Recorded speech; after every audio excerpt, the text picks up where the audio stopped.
Hello बेटे, कैसे हैं आप लोग। आइए, आज का जो लेक्चर हमारा बेसिकली बेस्ड है क्लास ट्वेल्थ का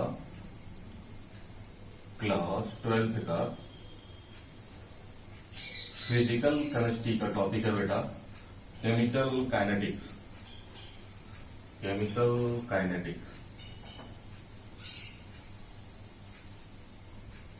है ना। आइए तो सबसे पहले स्टार्ट करते हैं बेटा। सबसे पहले यही देखते हैं कि केमिकल काइनेटिक्स टर्म्स का मतलब क्या है। What is chemical kinetics. देखिए, केमिकल का यहाँ पे केमिकल टर्म्स का मतलब है केमिकल रिएक्शन से। केमिकल टर्म्स का क्या मतलब बेटा यहाँ पे, केमिकल रिएक्शन से। और काइनेटिक्स का मतलब ही क्या होता है बेटा, मोमेंट या मूव करना। तो काइनेटिक्स का मतलब ही क्या होता है, मोमेंट या मूव करना। अब ये केमिस्ट्री में क्या है, फिजिक्स में अगर काइनेटिक्स होता तो कोई ऑब्जेक्ट मूव करता। केमिस्ट्री में अगर काइनेटिक्स टर्म्स यूज हो रहा है बेटा, तो यहाँ पे ऑब्जेक्ट थोड़ी ना मूव करेगा, यहाँ पे कुछ केमिकल सब्सटेंस मूव करेंगे। तो सर कौन से केमिकल सब्सटेंस और मूव करने का क्या टेंडेंसी है या मूव करने का क्या मतलब है आपका। आइए देखते हैं कैसे कोई भी रिएक्शन हमारा देखिए ए प्लस बी इक्वल टू सी। कोई भी रिएक्शन ऐसे बना, सपोज हम एक रिएक्शन लेके चल रहे हैं for example A plus B equal to C. अब देखिए यहाँ पे क्या है कि ए और बी आपस में क्या किए, रिएक्ट किए और सी का फॉर्मेशन किए, सी बनाए। अच्छा, स्टार्टिंग में जब रिएक्शन स्टार्ट हुई थी तो सपोज ए के 1 लीटर था। सपोज ये सब हमारे गैस के फॉर्म में, ये गैस के फॉर्म में। सपोज ए हमारा क्या था बेटा 1 लीटर, बी सपोज 2 लीटर था, है ना। और रिएक्शन पूरी तरीके से खत्म हो गई। दोनों का 1-1 लीटर लेके चलते हैं। स्टार्टिंग में बेटा क्या था, हाँ, टाइम टी इक्वल टू 0 पे ये क्या था, 0 था। फिर time T equal to T1 हो गया। सपोज ये कितना हो गया, ये 0 हो गया, और सपोज ये कितना बन गया, 1 लीटर। इट मीन्स यहां से देखिए हमारा जैसे जैसे टाइम प्रोसीड हो रहा है, जैसे जैसे टाइम आगे बढ़ रहा है, वैसे वैसे देखिए बेटा ए और बी का कंसंट्रेशन कम होता जा रहा, तभी तो बेटा सी बनेगा, है ना। इट मीन्स ए और बी का कंसंट्रेशन की वेलोसिटी, है ना, कम होती जा रही है ना। और सॉरी, ऐसे नहीं सीखेंगे, दूसरे तरीके सीखेंगे। सी का फॉर्मेशन बढ़ता जा रहा है, मतलब सी की फॉर्मेशन की वेलोसिटी इंक्रीज कर गई। तो हम यहाँ केमिस्ट्री में वेलोसिटी का, काइनेटिक्स का मतलब क्या समझेंगे, वेलोसिटी ऑफ द रिएक्शन की वेलोसिटी, या रिएक्शन कितना तेज प्रोसीड कर रही है, या सी का फॉर्मेशन कितना फास्ट हो रहा है। अगर सी का फॉर्मेशन फास्ट होगा तो क्या बोलेंगे कि इसकी काइनेटिक्स बहुत फास्ट है, इसकी वेलोसिटी बहुत फास्ट है इस रिएक्शन की। अगर सी का फॉर्मेशन स्लो रेट से होगा या कम होगा या धीरे धीरे होगा, तो क्या बोलेंगे, इस रिएक्शन की वेलोसिटी या रेट क्या है बेटा, कम है। तो यहां तक समझ में आ रहा है। आइए हम लोग सीखते हैं बेसिकली केमिकल काइनेटिक्स टॉपिक में क्या सीखते हैं। Chemical kinetics is a branch of physical chemistry in which we deals about, फिर से सुनेंगे, chemical kinetics is the branch of physical chemistry in which deals about velocity of reaction या rate of reaction and factor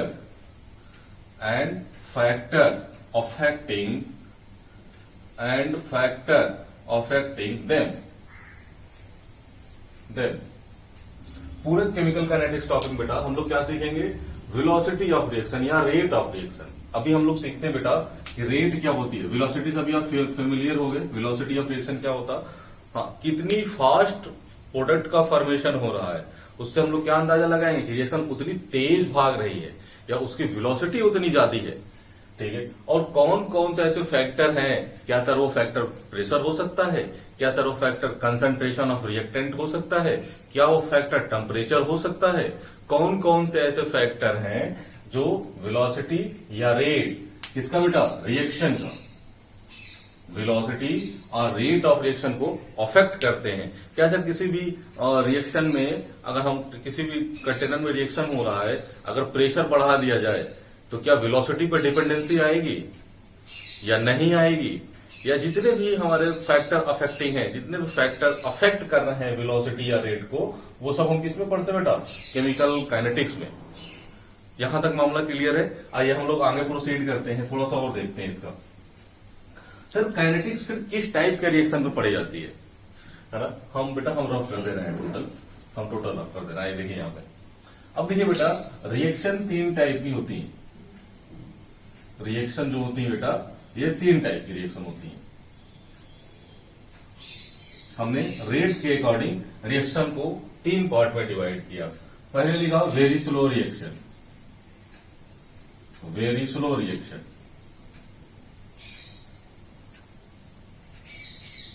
very slow reaction. Next लिखते हैं बेटा हम very fast reaction, very fast reaction. Third आता है हमारा moderate reaction, moderate reaction. Very slow वो reaction होती है बेटा जिसको, जो रिएक्शन होने में लगभग 10 घंटे 20 घंटे है ना, 10 आवर्स 20 आवर्स 2 डे 3 डे ऐसे लग जाते हैं। तो ऐसे रिएक्शन को हम लोग क्या बोलते हैं? Very slow reaction. जैसे रस्टिंग ऑफ आयरन, जैसे रस्टिंग ऑफ आयरन, आयरन का रस्ट में कन्वर्ट होना,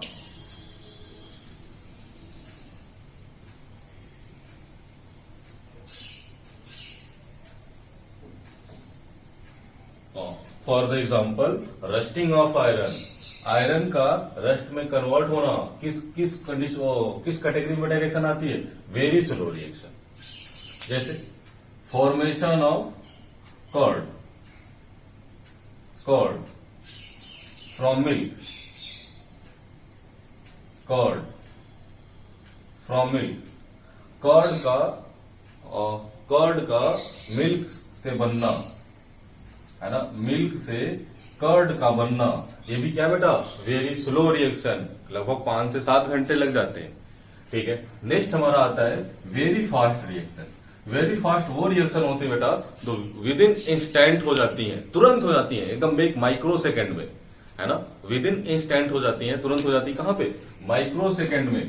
तो ऐसे रिएक्शन को हम लोग क्या बोलते हैं बेटा? Very fast reaction. इस रिएक्शन की कैटेगरी में जितने भी आयनिक रिएक्शन है, इस रिएक्शन की कैटेगरी में जितने भी आयनिक रिएक्शन है बेटा, जितने भी आयनिक रिएक्शन है, वो सब किसमें आती है बेटा? वेरी फास्ट रिएक्शन में। जितनी आयनिक रिएक्शन है वो सब किस में आती है? वेरी फास्ट रिएक्शन में। एक बार देखेंगे, जितने भी आयनिक रिएक्शन है वो सब किसमें आती है बेटा? वेरी फास्ट रिएक्शन में। जैसे for the example AgNO3 plus NaCl, है ना, क्या बन जाएगा? NaNO3 plus AgCl। Displacement reaction का एग्जांपल है बेटा। तो ये रिएक्शन क्या है बेटा? आयनिक रिएक्शन है। ये आयन के फॉर्म में होता है और बहुत ही इंस्टेंट में हो जाता है, बहुत जल्द हो जाता है। एक माइक्रो सेकंड में बेटा रिएक्शन कंप्लीट हो जाती है।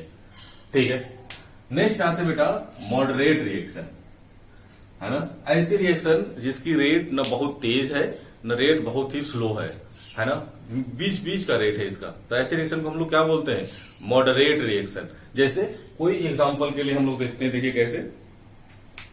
जैसे देखिए एल्कोहल का एसिड के साथ रिएक्शन, जैसे हमने ले लिया CH3COOH प्लस C2H5OH। हाँ, रिएक्शन क्या है बेटा? 10th क्लास में पढ़े क्या है? सैपोनिफिकेशन रिएक्शन चल रही है, सैपोनिफिकेशन रिएक्शन चल रही है। क्या होगा? एसिड का OH और एल्कोहल का H, वाटर बाहर निकलेगा, एस्टर बन जाएगा CH3COO C2H5 प्लस वाटर। तो ये रिएक्शन बेटा क्या होती है?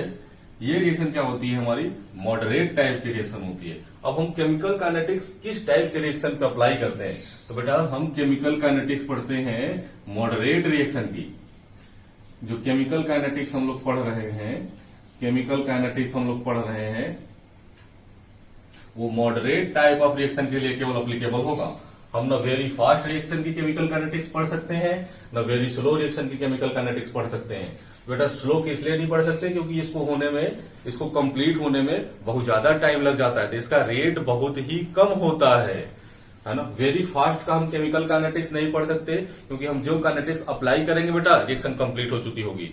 इसका रेट बहुत ही ज्यादा होता है, तुरंत कंप्लीट हो जाता है, इसीलिए इसका हम लोग क्या बोलते हैं, केमिकल काइनेटिक्स इसका नहीं पढ़ते। मॉडरेट रिएक्शन की केमिकल काइनेटिक्स पढ़ी जाती है। तो जितना भी हम लोग केमिकल काइनेटिक्स बेटा अभी पढ़ेंगे, हम सब किसका पढ़ेंगे, मॉडरेट रिएक्शन का पढ़ेंगे। यहां तक कहानी क्लियर हो गई कि इस रिएक्शन का कैसे पढ़ रहे हैं। आइए नेक्स्ट टॉपिक हम लोग प्रोसीड कर रहे हैं। नेक्स्ट टॉपिक प्रोसीड कर रहे हैं बेटा, rate of reaction. Next topic हमारा है rate of reaction. Rate of reaction या velocity of reaction. Velocity of reaction. अब देखिए बेटा, कोई भी केमिकल काइनेटिक्स में, तो कोई भी केमिकल रिएक्शन में रेट का क्या मतलब है ना। रेट का मतलब है कि कंसंट्रेशन का चेंज विद इन टाइम या यूनिट टाइम में कितना कंसंट्रेशन चेंज हो रहा है ना।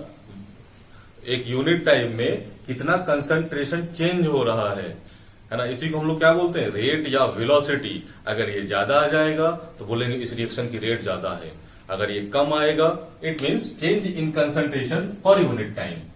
देखिए इसको हम लोग बेसिकली डिफाइन क्या करेंगे, change in concentration, change in concentration of reactant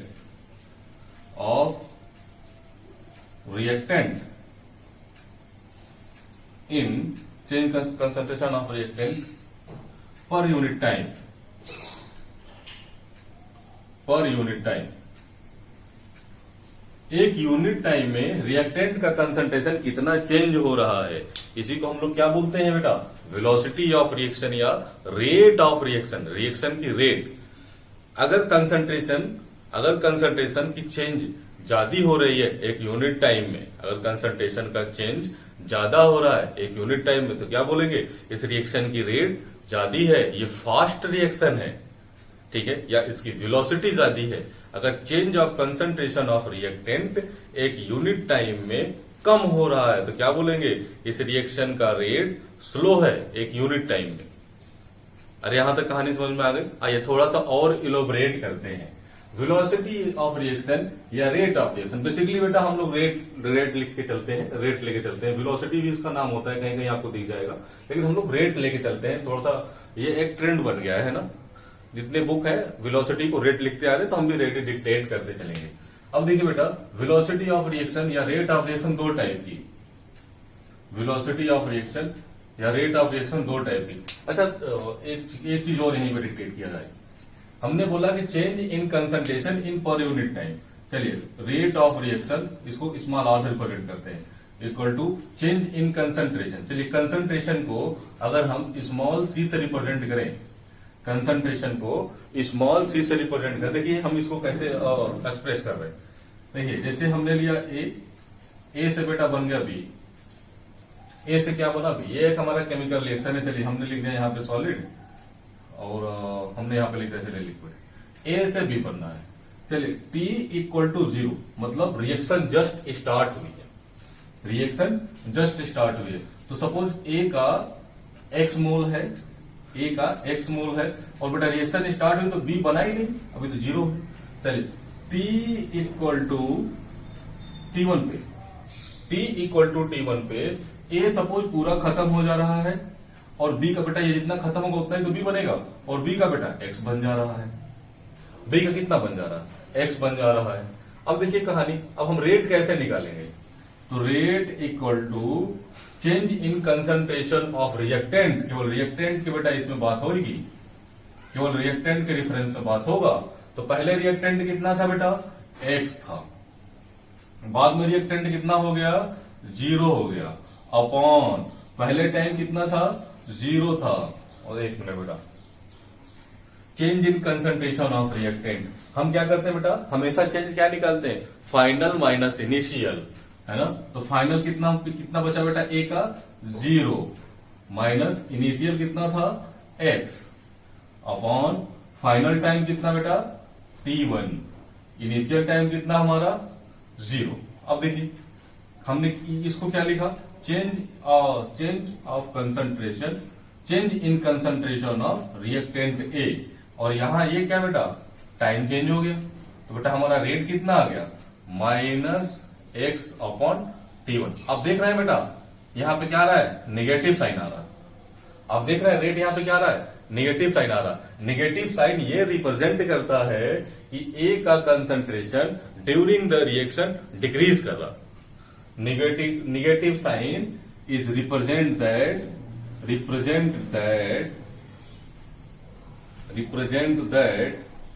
the concentration of A is decreases during the reaction।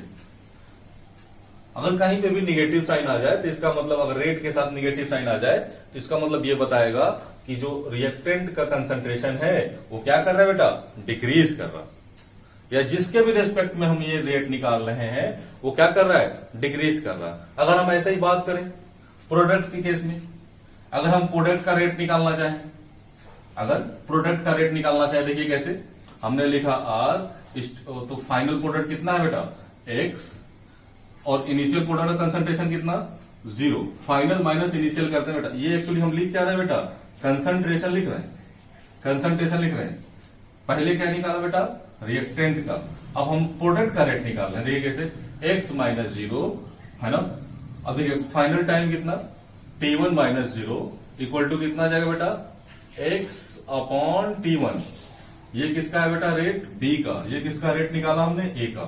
अब देखिए बेटा RB इक्वल टू, देखिए RB इक्वल टू, अच्छा यहां पे कुछ नहीं है तो बेटा हम यहां पे पॉजिटिव लिख दें, है ना। देखिए जब प्रोडक्ट का कंसंट्रेशन हमने निकाला और प्रोडक्ट का रेट निकाला है, तो देखिए यहां पे साइन क्या है बेटा, पॉजिटिव आया।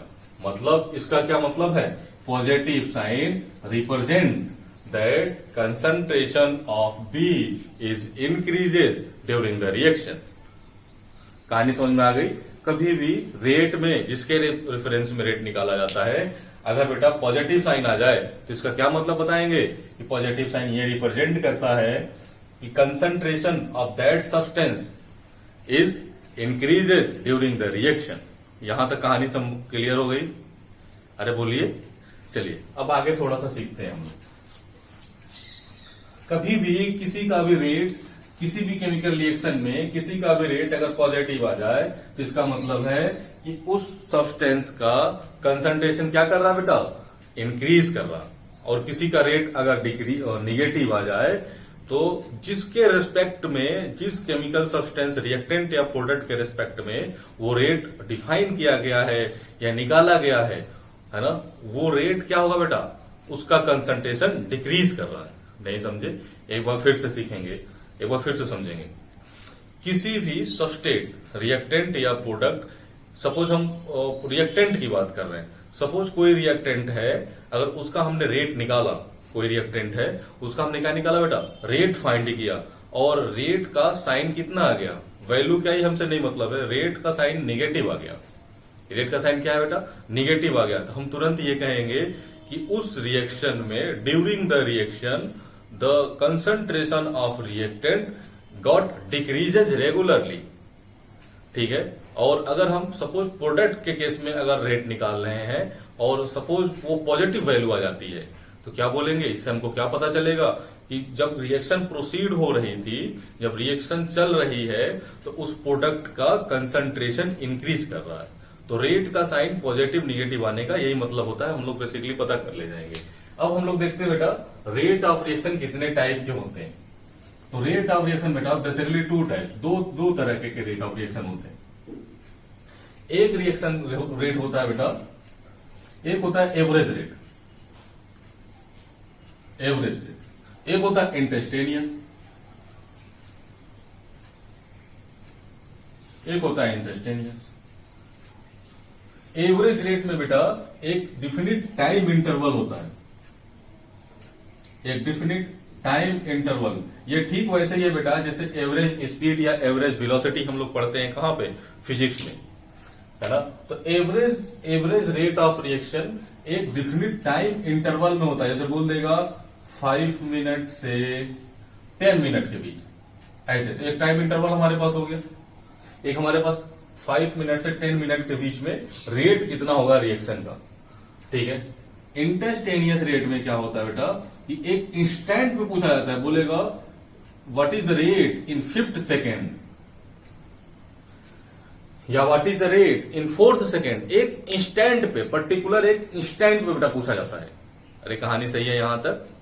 चलिए, तो एक होता है एवरेज रेट, एक होता है इंस्टेंटेनियस रेट। देखिए एवरेज रेट का फॉर्मूला क्या होगा, और average equal to C2 minus C1 upon T2 minus T1। हाँ, C क्या है, C1 C2 क्या है, concentration of substance at time T2, concentration of substance at time T1। तो दो कंसंट्रेशन हो गए और दो टाइम हो गए, तो फाइनल माइनस इनिशियल कंसंट्रेशन कर देंगे, फाइनल माइनस इनिशियल क्या कर देंगे बेटा, टाइम कर देंगे। इंस्टेंटेनियस में बेटा क्या होता है, एक पर्टिकुलर इंस्टेंट पे बेटा हम लोग निकालते हैं, वो एक पर्टिकुलर इंस्टेंट पे निकाला जाता है। तो r instantaneous equal to plus minus dc upon dt, r instantaneous equal to plus minus dc upon dt। Differentiate कर देते हैं बेटा, जितने टाइम पे वो पूछता है उतने टाइम पे हम क्या करते हैं, डिफरेंशिएट कर देते हैं। फिजिक्स में आप लोग सीखे होंगे इसको भी, इसका हम एक छोटा सा एग्जांपल लेके बता देंगे। ठीक है, इसको डिफरेंशिएट कर लेते हैं। अब देखिए, ये तो हो गया बेटा फॉर्मूला। अब यूनिट क्या होगी, यूनिट क्या होगी, तो बेटा रेट बेसिकली क्या है, कंसंट्रेशन अपॉन टाइम ही तो है। और कंसंट्रेशन हम स्टैंडर्ड फॉर्म में किसका लेके चलते हैं, मोलारिटी का, मतलब मोल्स पर लीटर का। तो इसका देखिए यूनिट क्या हो जाता है रेट का, रेट का यूनिट क्या होगा, moles litre inverse into second inverse. क्योंकि ये बेटा देखिए ये कंसंट्रेशन ही तो है, और कंसंट्रेशन का कहीं पे यूनिट अगर मेंशन ना हो, है ना, कंसंट्रेशन का अगर कहीं भी यूनिट मेंशन ना हो, ठीक है, तो हम स्टैंडर्ड कंसंट्रेशन बेटा मोलारिटी लेके चलते हैं, मोल्स पर लीटर।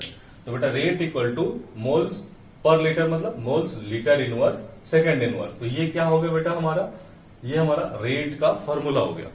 अब आइए थोड़ा सा बेटा हम रेट के बारे में डिफाइन करते हैं। देखिए कैसे, थोड़ा सा 2-4 छोटे छोटे ग्राफ है, हम रेट के बारे में बेटा सीखते हैं। देखिए कैसे, इंस्टेंटेनियस रेट और एवरेज रेट। आए हम लोग रेट के बारे में छोटी छोटी चीजें सीखते हैं। देखिए कैसे,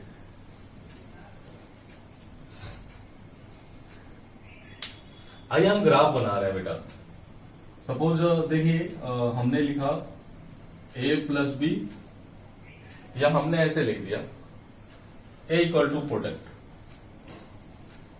a इक्वल टू बी।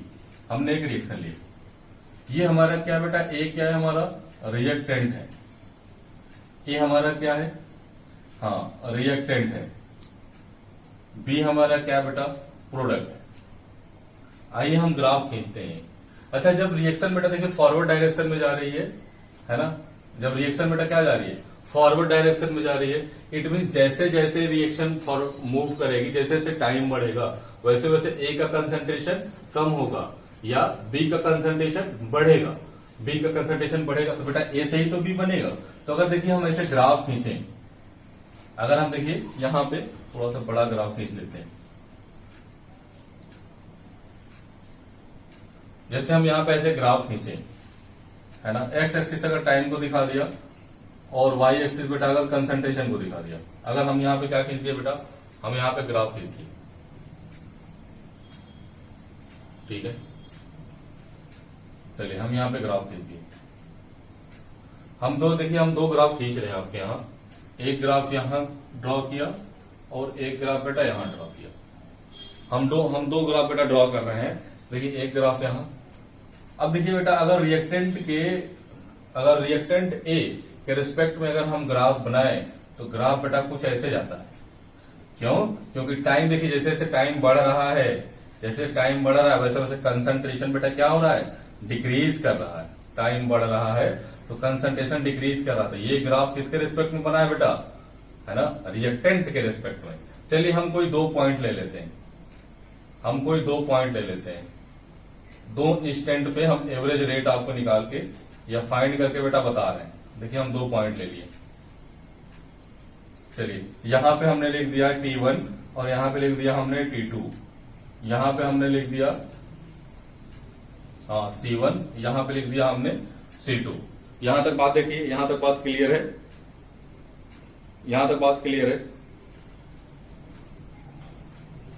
चलिए रिप्रेजेंटेशन थोड़ा सा और एक बार देख लेंगे। बेटा यहां हमारा पीक पॉइंट था, अब ये धीरे धीरे घट रहा है, तो ये ऊपर वाला क्या हो जाएगा C1, नीचे वाला क्या हो जाएगा C2, क्योंकि बेटा रिएक्शन का मोमेंट ग्राफ का कुछ ऐसे आ रहा है और टाइम का बेटा कुछ ऐसे जा रहा है। बेटा इस रिएक्टेंट के लिए अगर हम लोग रेट डिफाइन करें तो बेटा हम क्या करेंगे, हम क्या लिखेंगे, C2 minus T1 upon T2 minus T1। और देखिए बेटा यहां पे C1 की वैल्यू, C1 की और C2 की वैल्यू बेटा फाइनल है ना, इनिशियल से फाइनल की तरफ मूव कर रहे हैं। पहले ज्यादा कंसंट्रेशन था, अब कम कंसंट्रेशन होता चला जा रहा, तो C2 की वैल्यू कम है और C1 की वैल्यू ज्यादा है, तो बेटा ये पूरी वैल्यू क्या आ जाएगी हमारी, निगेटिव। तो निगेटिव क्या रिप्रेजेंट कर रहा है बेटा, रिएक्शन का रेट, रिएक्टेंट का कंसंट्रेशन डिक्रीज कर रहा, रिएक्टेंट कंसंट्रेशन क्या कर रहा है बेटा, डिक्रीज कर रहा। और ये बेटा हमारा क्या आएगा, ये तो हमारा पॉजिटिव ही जाएगा, क्योंकि टाइम हमारा T2 क्या है, ज्यादा है, T1 कम है। तो पॉजिटिव का क्या रिप्रेजेंट कर रहा है बेटा, हमारा पॉजिटिव हमारा क्या रिप्रेजेंट कर रहा है, रिएक्टेंट का कंसंट्रेशन क्या है बेटा, घट रहा है। बेटा देखिए हमने फॉर्मूले से भी सिखा दिया। अब हम दूसरा ग्राफ हम लोग खींचते हैं प्रोडक्ट के लिए। देखिए कैसे, यहां पे हमने T खींच दिया और यहां पे हम कंसंट्रेशन लेके चल रहे हैं। प्रोडक्ट ड्यूरिंग द रिएक्शन बेटा क्या होगा, इंक्रीज करेगा, बढ़ेगा। तो स्टार्टिंग में प्रोडक्ट कितना होगा बेटा, 0। अरे प्रोडक्ट जब टाइम जब 0 लेंगे तो प्रोडक्ट क्या होगा, 0। बाद में बेटा प्रोडक्ट देखिए ऐसे बढ़ता चला जाएगा और बाद में कांस्टेंट हो जाएगा।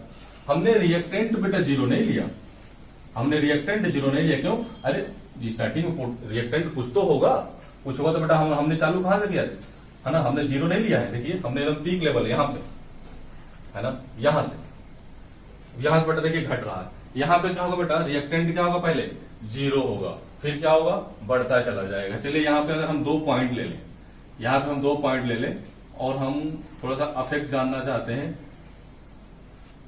2 पॉइंट ले लें और इफेक्ट जानना चाहते हैं, हम रेट इक्वी जानना चाहते हैं, ठीक है। तो बेटा यहां पे हमारा T1 हो जाएगा और यहां पे हमारा T2, टाइम पहला टाइम T1, दूसरा टाइम T2। अब C1 C2 कैसे लिखेंगे बेटा, स्टार्टिंग कहां से हो रही, ओरिजिन से। यहां क्या था बेटा, पीक से ओरिजिन की तरफ मूव कर रहा था, इसीलिए स्टार्टिंग बेटा पीक से ओरिजिन की तरफ, ऊपर से नीचे बेटा ग्राफ मूव कर रहा है। तो यहाँ पे ऊपर हमने C1 लिखा और नीचे C2 लिखा। यहाँ अच्छा ये इसलिए लिखा बेटा ऊपर से क्योंकि इसका कंसंट्रेशन घट रहा था, इसलिए ज्यादा से कम की तरफ आ रहा है। अरे आप ग्राफ में खुद देखिए, यहाँ पे कंसंट्रेशन 0 से बढ़ेगा, क्योंकि क्या है बेटा, प्रोडक्ट है। तो यहाँ पे हम C1 लिखेंगे और यहाँ पे हम C2 लिखेंगे। अरे क्लियर है। अब देखिए, अब रेट इक्वल टू कैसे लिखेंगे, फाइनल माइनस इनिशियल। तो फाइनल क्या होगा बेटा, C2, इनिशियल क्या होगा, C1 upon T2 minus T1। अब देखिए यहां ग्राफ से, ये ग्राफ से वैल्यू देखिए बेटा, यहां पे C2 की वैल्यू जाती है, C1 की वैल्यू कम है, C2 की वैल्यू जाती है, C1 की वैल्यू कम है। तो बेटा ऊपर क्या जाएगा, ऊपर हमेशा क्या आएगा, पॉजिटिव वैल्यू आएगा। अरे आप यहीं से देखिए ना, C1 की वैल्यू कम है और C2 की वैल्यू ज्यादा है। यहां पे देखिए, यहां पे कैसे C1 की वैल्यू जाती है और C2 की वैल्यू कम है इस वाले केस में। और इस वाले केस में बेटा ये प्रोडक्ट के लिए है, तो C1 की वैल्यू कम है, C2 की वैल्यू जाती है, तो ओवरऑल बेटा हमारा साइन क्या जाएगा, पॉजिटिव। और नीचे तो बेटा टाइम हमारा पॉजिटिव आएगा ही, तो टोटल रेट का साइन क्या जाएगा, पॉजिटिव। इट मीन्स जो रेट, ये जो ग्राफ बना है या ये वाला रेट जो निकाल रहे हैं, किसके रेफरेंस में निकाल रहे हैं, प्रोडक्ट के रेफरेंस में निकाल रहे हैं। तो प्रोडक्ट का रेट क्या हो रहा है बेटा, बढ़ता जा रहा है, पॉजिटिव साइन ये बता रहा। मतलब प्रोडक्ट का पॉजिटिव साइन, प्रोडक्ट का कंसंट्रेशन इंक्रीज होता जा रहा है और रिएक्टेंट का कंसंट्रेशन डिक्रीज होता जा रहा है। तो यहां तक की बात क्या हो गई बेटा, रेट की बात हो गई, क्लियर है। अब आते हैं बेटा, ये एवरेज रेट की बात चल रही थी बेटा, ये किसकी बात चल रही थी, एवरेज रेट की बात चल रही थी, ठीक है। रिएक्टेंट के केस में हमने बता दिया और प्रोडक्ट के केस में बता दिया। अब हम बात करेंगे बेटा आपको इंस्टेंटेनियस रेट के बारे में। अब हम बात करेंगे इंस्टेंटेनियस रेट के बारे में। इंस्टैंटेनियस रेट के बारे में, है ना, graphical representation of instantaneous rate.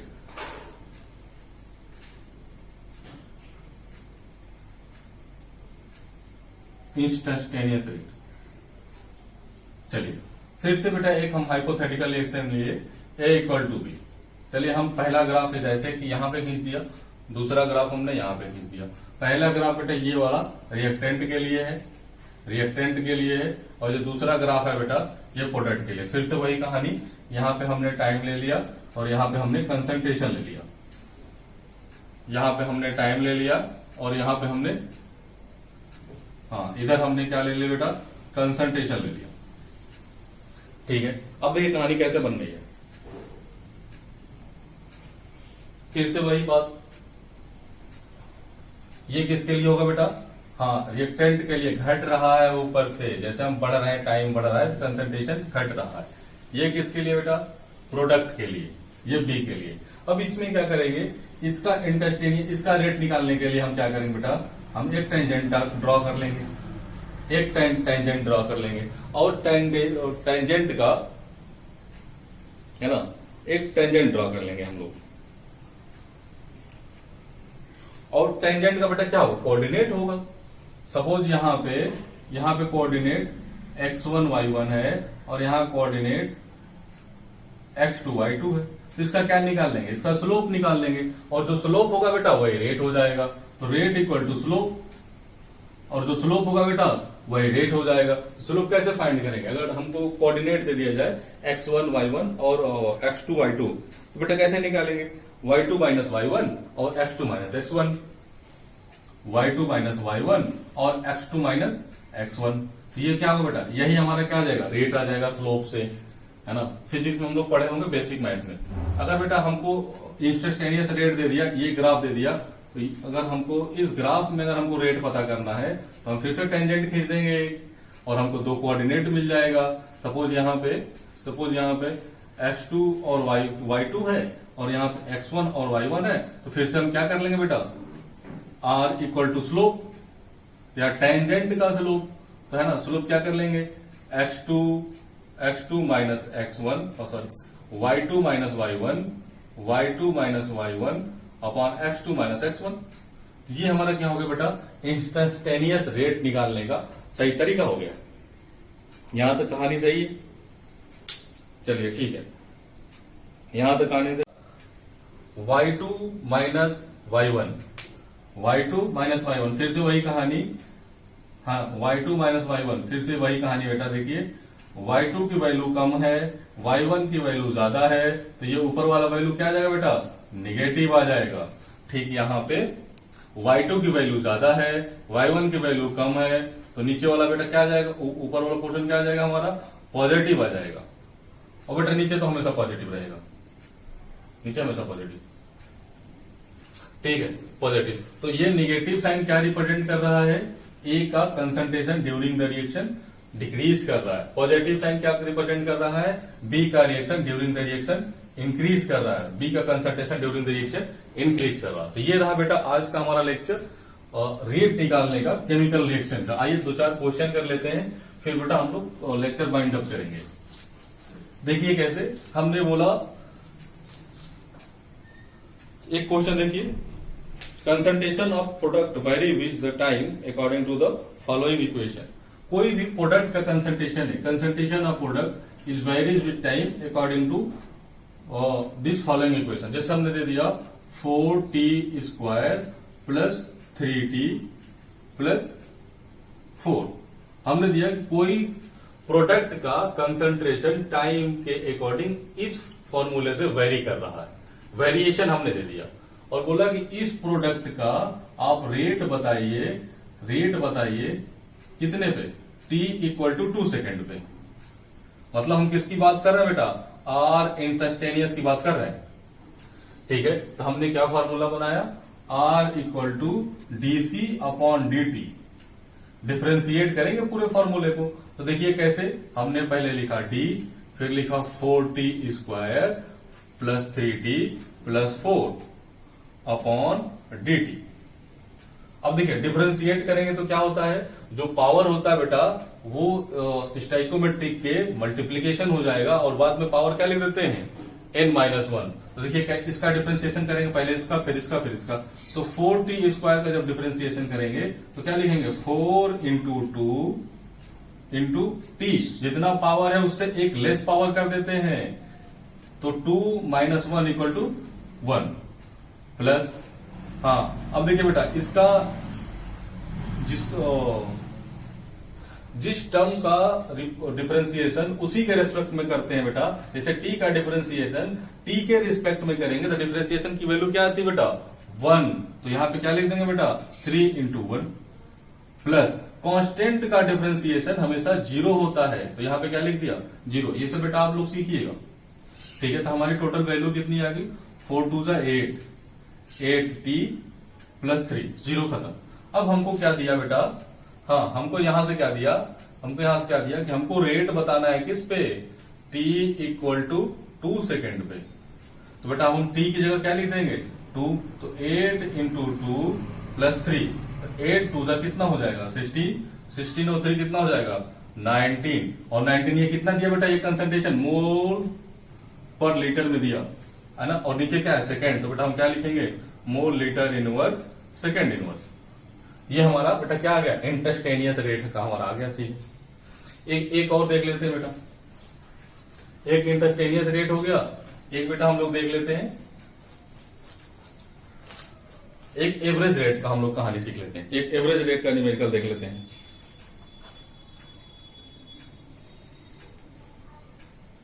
हाँ क्वेश्चन दिया concentration of reactant decreases, concentration of reactant, ये सब क्वेश्चन बेटा आपके नोट्स में है, मैं बस ऐसे ही बता दे रहा हूं। Concentration of reactant decreases from 0.01 molar to, from 0.01 molar to, decrease from इतना मोलर टू 0.002 मोलर in